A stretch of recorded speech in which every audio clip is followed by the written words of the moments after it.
Hello friends, welcome back to my channel study talks with Arshi Saifi. So आज date है 10 मई 2024 और आज का सब्जेक्ट हमारा इकोनॉमिक्स का है और टॉपिक है भारतीय कृषि की विशेषताएं। तो आज हम इसको हिंदी में पढ़ेंगे। हिंदी में इसके नोट्स बनाए हैं।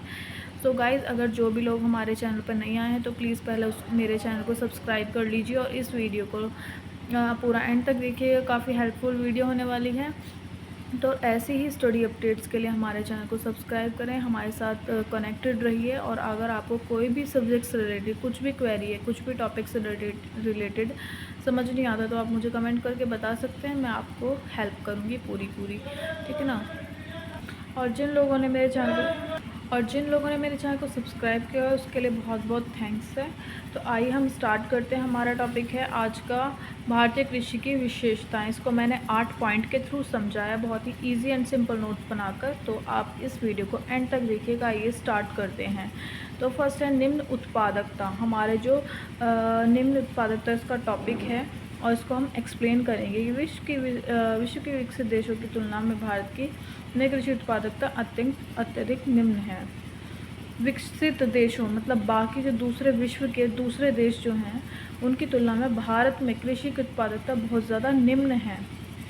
लेकिन 2010 और 11 में गेहूं की उत्पादकता इतनी रही 2989 किलोग्राम, चावल की उत्पादकता 2239 ग्राम एंड मक्का की 2540 ग्राम। लेकिन अब ये बढ़कर कितनी हो गई है? 3 गुना अधिक हो गई है। तो इसमें इम्प्रूवमेंट आया है, ठीक है ना। तो ये हमारी क्या है, इसकी विशेषता है। पहले ये बहुत ज़्यादा कम थी 2011 तक और अब ये बढ़कर के कितनी हो गई है?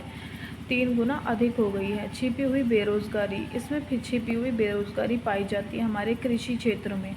छिपी हुई बेरोज़गारी क्या होती है? छिपी हुई बेरोज़गारी लाइक अगर जहाँ पे हमारा 5 लोगों का काम है वहाँ पर हमें 10 लोग मिलेंगे इसमें, इस वाले सेक्टर में, एग्रीकल्चर सेक्टर में, तो उसको बोलते हैं छिपी हुई बेरोज़गारी। क्या है? एक अदृश्य बेरोज़गारी की स्थिति है। भारतीय कृषि में ये व्यापक है। छिपी बेरोज़गारी श्रम की शून्य सीमांत उत्पादकता की स्थिति है।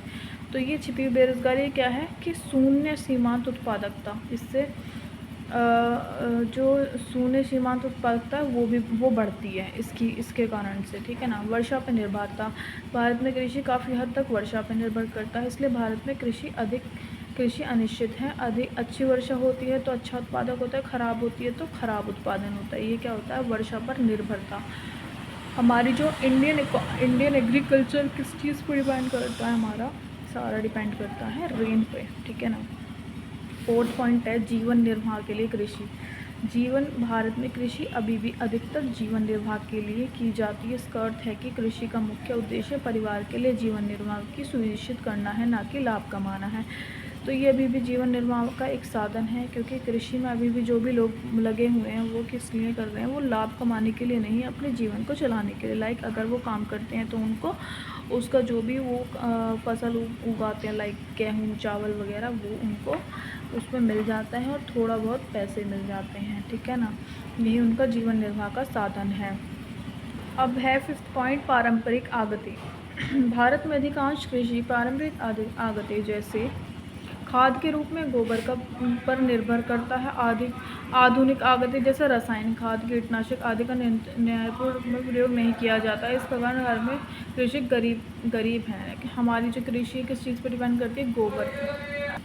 तो हमारी जो कृषि है वो गोबर के ऊपर डिपेंड है। लाइक दूसरे कंट्रीज़ में क्या है कि रासायनिक और कीटनाशक चीज़ों की वजह से ज़्यादा क्वांटिटी कम टाइम में उगा सकते हैं, लेकिन हमारे इंडिया में जो हमारी खाद की जगह पे गोबर का यूज़ किया जाता है, तो ये इसलिए ज़्यादा इसकी वो नहीं है, ठीक है ना, उत्पादकता नहीं है।